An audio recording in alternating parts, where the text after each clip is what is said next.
En cette première semaine d'avril, le gel a fait planer sa menace sur les arboriculteurs alsaciens. Rencontre avec Joël Reiss, cultivateur au pied du massif vosgien. On est sur Trenheim et on exploite une dizaine d'hectares de vergers. On a de la cerise sur 3 hectares et après on a sur 6 hectares toutes sortes de prunes. Donc autant de la Mirabelle et de la Quetch, 1,5 hectare de chaque, mais aussi énormément de prunes bleues, différentes prunes bleues. On a aussi un peu de reine Claude, on a des prunes jaunes.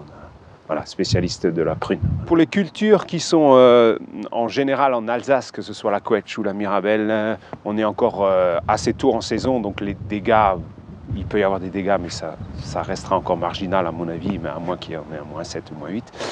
Et donc la cerise qu'on a derrière nous, donc un peu plus loin il y a des cerisiers, ils sont au stade tout début floraison. Donc là on commence à être sensible à moins 3 à peu près. Après il y a certaines variétés de prunes, là derrière moi j'ai une variété de prunes qui est pratiquement défleurie. Bon, ça c'est vraiment très rare, c'est une variété précoce. Et donc là, elle est au stade chute des pétales, et donc là, c'est plutôt sensible à moins 1. Après, le souci là pour la semaine qui est devant nous, c'est pour les pêches et les abricots. Les abricots sont au stade petit fruit, alors là, c'est hyper sensible, là, c'est 0. Et sur la pêche, c'est fin floraison, c'est moins 1. Voilà. La pomme est encore à un stade fermé, donc il faudrait vraiment qu'il fasse moins 4 pour avoir des soucis. Les sites météo annoncent entre moins 1 et moins 2, moins 3. Et donc les arboriculteurs du coin, là, on est plusieurs. Et donc on a investi dans des stations météo. Et donc ces stations sont programmées pour nous alerter avec un SMS. Et donc nous, moi j'ai réglé mes stations à 0. Depuis 2017, le gel vient régulièrement perturber la formation des fruits. Après de gros dégâts en 2020, l'exploitant décide d'investir dans 5 brûleurs à gaz tournants pour un coût total de 40 000 €. C'est un gros investissement.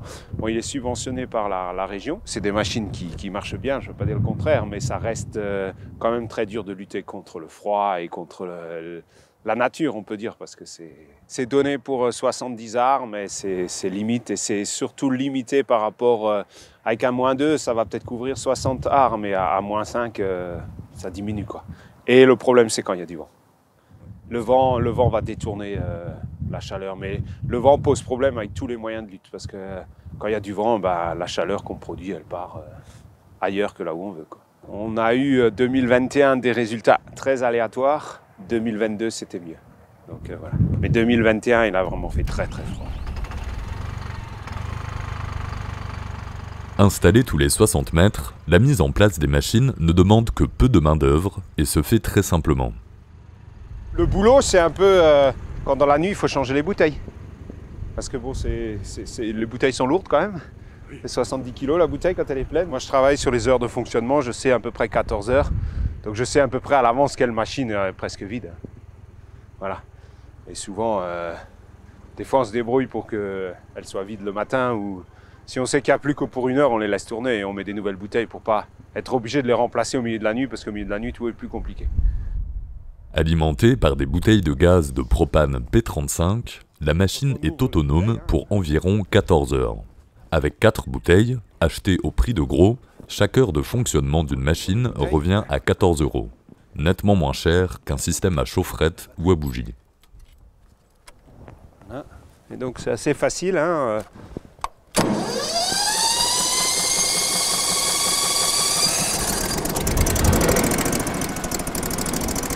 Donc là, je ne sais pas si vous m'entendez, mais on a juste le ventilateur qui tourne. Donc là, je vais donner du gaz et mettre en route le brûleur pour envoyer l'air chaud. Vous avez un système de commande, vous avez donc un grand ventilateur et un brûleur à gaz. Donc l'ensemble marche au gaz. Je veux dire, la batterie, elle est juste là pour le démarrage. C'est une machine qui est en place, elle ne bouge pas, donc elle reste là et elle tourne sur elle-même en 10 minutes à peu près. Et donc là, sur le côté, vous avez un sort de tube, et ce tube va projeter de l'air chaud à grande vitesse. La température mesurée doit monter en sortie du tube jusqu'à 80 degrés. De quoi assurer une protection précieuse pour les fruits de l'agriculteur. Il a tout de même complété son dispositif à l'aide d'un autre outil. Depuis cette année, on a investi dans c'est des chaufferettes à bois compressé. Et donc c'est des tubes métalliques et on les allume et ça dégage de la chaleur. Et donc il faut en mettre 150 à l'hectare. C'est nettement moins cher que les bougies. et l'efficacité, on verra. Et donc, moi, je les mets là en complément des machines. Les machines vont travailler un rayon de 30 mètres autour de la machine. Et quand c'est un peu plus éloigné, je mets quelques chaufferettes pour protéger l'ensemble de la parcelle. On met du feu dedans. Alors après, vous avez des briquettes de tour, vous avez des briquettes de bois. Vous pouvez aussi mettre du bois normal. Donc moi, c'est des briquettes de bois. Et pour l'allumage, on a des starters et avec un peu de charbon de bois.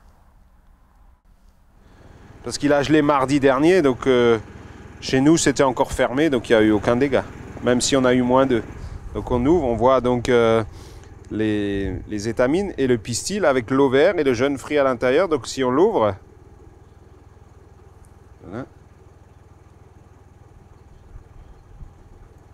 Là vous voyez le jeune fruit qui est ouvert, là au fond, voilà. Le jeune fruit qui est ouvert. Et donc si c'est gelé, si vous venez 4-5 heures après le gel, si c'est gelé, ça devient brun. Et donc c'est mort. Le pistil et l'ensemble. Cette année, il y a beaucoup de fleurs et on a un gros potentiel. Donc les fleurs, il y a beaucoup de fleurs, donc même s'il y a une partie qui est grillée, c'est pas encore une catastrophe. On a tous les ans une période, donc je pense que si on arrive à passer cette semaine sans trop de dégâts, ça devrait être bon. Ce qu'on craint le plus, ça serait un retour du froid d'ici 15 jours. Là, ça fait des gros dégâts. Là, cette semaine, les dégâts il peut y avoir des dégâts, mais je ne pense pas que ça sera une catastrophe, parce qu'on est encore tôt en saison. Dans la semaine, les températures sont descendues jusqu'à -3. Joël Rice a donc allumé ses machines et chaufferettes 3 nuits d'affilée. Les dégâts ont été raisonnables et ne devraient pas compromettre une récolte qui s'annonce prometteuse.